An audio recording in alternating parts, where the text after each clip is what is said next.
వంతు సహకారం కావాలని మేము కోరుతా ఉన్నాం సార్. దాంట్లో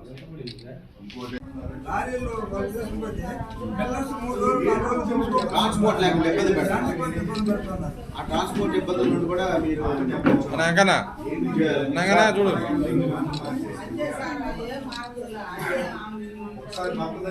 గోతాలు ఇవి అన్ని కేంద్రాల్లో అన్ని పంచాయతీల్లోకి వచ్చేటట్టు మీరు చూడగలిగితేనే కొంచెం అయితే ప్రభుత్వమే కొనుగోలు చేసి మిల్లుకు తోలి మళ్ళీ చూపించగలిగితే ఇంకా మేలు.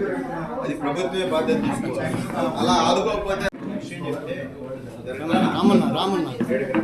కార్యదర్శి ప్రధానంగా మనం కోరేది ఏంటంటే సార్, కొనుగోలు కేంద్రాలు ఏర్పాటు చేసేదానికి గుర్తించవలసిన ప్రాంతాలు ఒకటి. ఆరబోసుకోవడానికి కళ్ళాలు ఎక్కడ చాలా కాలం నుండి ఇక్కడ తహసీల్దార్గా ఉన్నారు కాబట్టి ఆరబోసుకోవడానికి కళ్ళాలు లేవు కాబట్టి తేమ శాతంతో వచ్చే ధాన్యాన్ని మిల్లుల దగ్గర డైర్లు ఉన్నాయి, స్టీమ్ ఉంది, తోలించే బాధ్యత ప్రధానంగా మీరు తీసుకుంటే రైతులు గట్టెక్కే పరిస్థితి. దాని ప్రకారం కూడా ఇప్పుడు ఇచ్చే వ్యవహారం లేదు. ఈ మధ్యకాలంలో కొన్ని మండలాల్లో పోస్తే 16,000 17,000 ఇస్తావా ఇంట్లో పెట్టుకుంటాం అనే సందంగా రైతులకు ఉంది. ఖర్చు విపరీతంగా పెరుగుతుంది. దగ్గరగా 40,000 రూపాయలు పెట్టుబడి ఒక ఎకరా సాగు చేయాలంటే. అంటే గతంలో 350 రూపాయలు పొటాష్ ఈ రోజు 1800, దుక్కిపిండి వచ్చి 2,400. ఇలాంటి ఖర్చులు పెట్టి రైతు ఇబ్బందుల్లో ఉంది. మీరు ఆదుకోకపోతే రైతులు కష్టాల్లో పడతారు.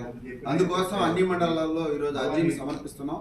ఇది మీరు ప్రభుత్వం దృష్టికి తీసుకోవాలని చెప్పి రాబోయే రోజుల్లో కొనుగోలు కేంద్రాలు పెట్టడం, గోతాలు అన్ని ఉన్నాయో చూడడం, దానికి ఒక కమిటీని కూడా మండల కేంద్రాల్లో పెట్టి సిఫారసు చేయాలని మా యొక్క జరుగుతున్న దోపిడీని, పేరుతో జరుగుతున్న దోపిడీని వర్ధిల్లాలి ఆంధ్రప్రదేశ్ రైతు సంఘం కౌలు రైతుల సంఘం, ఆంధ్రప్రదేశ్ రైతు సంఘం కౌలు రైతుల సంఘం, వర్ధిల్లాలి ఆంధ్రప్రదేశ్ కౌలు రైతుల సంఘం. రైతులు పండించిన ధాన్యాన్ని వెంటనే ఇవ్వాలి. కనీస ధరను 3,000 రూపాయల కింటాకు అమలు చేయాలి. స్వామినాథన్ కమిటీ సిఫారసులను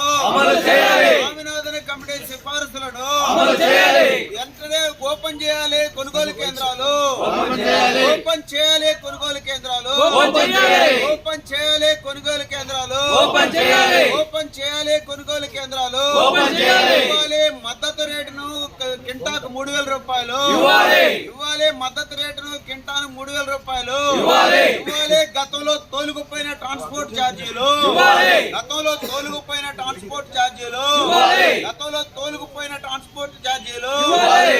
లేకుండా పోతున్నారు. అందువల్ల ఈ కొనుగోలు సెంటర్లు కొన్న లారీలు ప్రభుత్వం హ్యాండ్ ఓవర్ చేసుకుని వెంటనే మిల్లర్స్ కి పంపించి చేయాల్సిన అవసరం ఉంది. అందువల్ల ఈ ప్రభుత్వం శ్రద్ధ తీసుకోకపోతే ఈ సంవత్సరం బాగా రైతాంగం నష్టపోయే పరిస్థితి కనిపిస్తోంది. ఇప్పటికే 17-16 వేలకే కొంటున్నారు. అంటే కొత్త పాత్రల మధ్య కొత్త ఒడ్లు రేటు మహసూలుకు ఒడ్లు వచ్చున్నాయి కాబట్టి అన్ని గ్రామాల్లో కొనుగోలు సెంటర్లు ఓపెన్ చేయాలా. మద్దతు ధరలకు తక్కువ లేకుండా ఖచ్చితంగా ఇవ్వాలా. మద్దతు ధర కూడా సరిపోయే పరిస్థితి లేదు. మద్దతు ధరకు అదనంగా కింటాకు 500 రూపాయలు బోనస్ కలిపి ఇవ్వాలా. ఇదే పరిస్థితి మన పక్కన ఉన్న కేరళ రాష్ట్రంలో. అక్కడ ప్రభుత్వం కింటాకు 500 రూపాయలు బోనస్ కింద కల్పిస్తుంది మద్దతు ధర కాకుండా. ఇక్కడ కూడా ఆంధ్ర రాష్ట్రం కూడా ఇవ్వాలనే రకంలో ఈ సందర్భంగా మేము తెలియజేస్తున్నాం. అదే రకంగా రేపు 22వ తేదీ జిల్లా మొత్తం మీద ఏబిఎం స్కూల్ దగ్గర నుంచి సాయంత్రం 3 గంటలకు ఒక ప్రదర్శన, కలెక్టర్ ఆఫీస్ దగ్గర బహిరంగ సభ కార్యక్రమం ఉంది. రైతులందరూ దీంట్లో పాల్గొనాలా.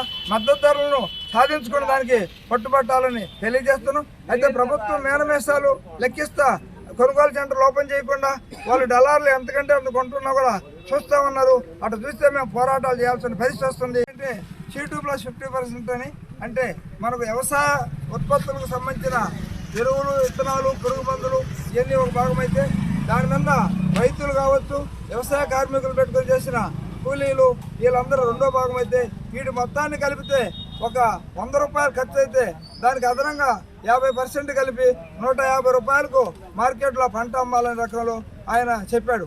కానీ దాన్ని అధికార పార్టీ వాళ్ళు కానీ మేము అధికారంలోకి వస్తే మేము చేస్తాను ప్రతిపక్షంలో కానీ అందరూ వాగ్దానాలు చేశారు. తీరా ఎన్నికల్లో అధికారంలోకి వచ్చాక ఎంఎస్ స్వామినాథన్ గారికి భారతరత్న అవార్డు ఇచ్చి ఆయన కొనియాడారు. కానీ ఆయన చేసిన సిఫార్సులను అమలు జరిగే పరిస్థితి లేకుండా చేస్తున్నారు. అందువల్ల వెంటనే స్వామినాథన్ గారి సిఫార్సులను అమలు చేయాలని